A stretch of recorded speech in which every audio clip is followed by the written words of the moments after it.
Hello everybody, this is Dr. Weiss and I am with strength coach Evan. Say hello Evan. Hello, Evan. So today we're going to be talking about hand placement in the bench press.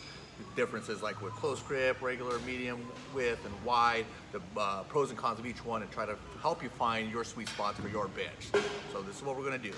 So Evan's going to explain some things here. I'm going to model this part here. So we'll start off like say, So what we'll do is we'll start with close grip. And so pros of close grip are going to be if you're having trouble with maybe your lockout for your bench press, this is a great way to start building your triceps up, so that way that top end is you're able to lock your lift out. And so usually when I set people up, I don't have anyone go inside their shoulders, because what happens is when they're coming down, if they're inside with their shoulder grip and they come out, they're getting over rotation. And what happens is they go all the way down, everything starts to lift up and roll forward as they come all the way down.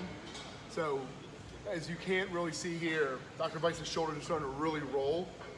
And this is only going to cause some issues, either short-term or long-term, as far as he's going to get impinged here in the shoulder. It could lead to a strain. It could even lead to a tear down the road. So what we're going to do is you're going to go shoulder width.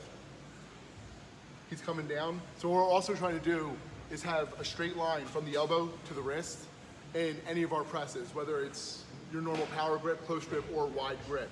And he's coming down, he's making sure his elbows are staying tight inside, and he's pressing straight up. Now, the con to this is you're losing back. You're losing kind of the power of your back to be able to press through, to get it off your chest.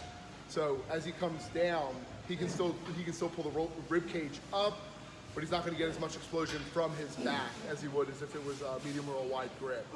But the whole point of this is to be more tricep loaded. So as he's coming down, he's able to concentrate on loading at least somewhat of his back, but the press is mainly going to be triceps.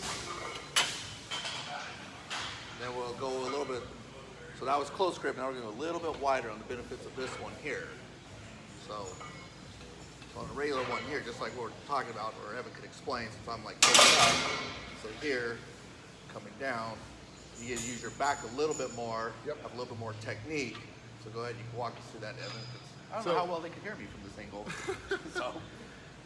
So all Dr. Weiss is still holding the same technique, making sure the elbow and the wrist are aligned into a straight line as he's coming down. And so for everyone, placement, it can't really explain placement as far as where it's going to touch on your chest. Everyone's built differently, so everyone's placement is going to be a little bit different. But the whole point is to make sure we're maintaining that elbow to wrist equal in a straight line, or as close to a straight line as possible when we're coming down. But the benefits, like Dr. Weiss said, is more back incorporation to help you get more drive off your chest, and then be able to still incorporate those triceps to be able to lock it out. And so finally, we're going to finish with wide, Really or wider than your strongest grip would be, or your power grip. So Dr. Weiss is going to carry it out. So a pro to this is incorporate a ton of back into this. So you're going to be able to maximize getting your back, utilizing your back to be able to push the weight off your chest and get a little more explosion. But the con to this is you're going to lose some of that tricep a little bit, because you're not going to be as tight and as wide, and it's a more compromised position. So same thing, elbow, wrist, straight line, coming down. That's it. And so when you're looking for your bench grip, whether you compete or you're looking to find your strongest grip just to get stronger, it's going to be trial and error. Not necessarily, no one's built the same. So it's going to be, maybe you are going to be closer than Dr. Weiss, or you're going to be wider than me. You don't know until you keep playing with it. So just play with your form, and play with your grip, and see what works. But incorporate all three different grips in there, because it's only going to benefit you in getting stronger in your journey. Yeah, especially like within training, mixing the grip variations will just help you hit those different areas for like tricep focus, or like more upper back focus. So even whatever your sweet spot is, you can play with all the different grips just to kind of help find your weak points and make those stronger. Yes, sir. So anyway, that's it for today. Happy hump day, everybody. Bye. See you.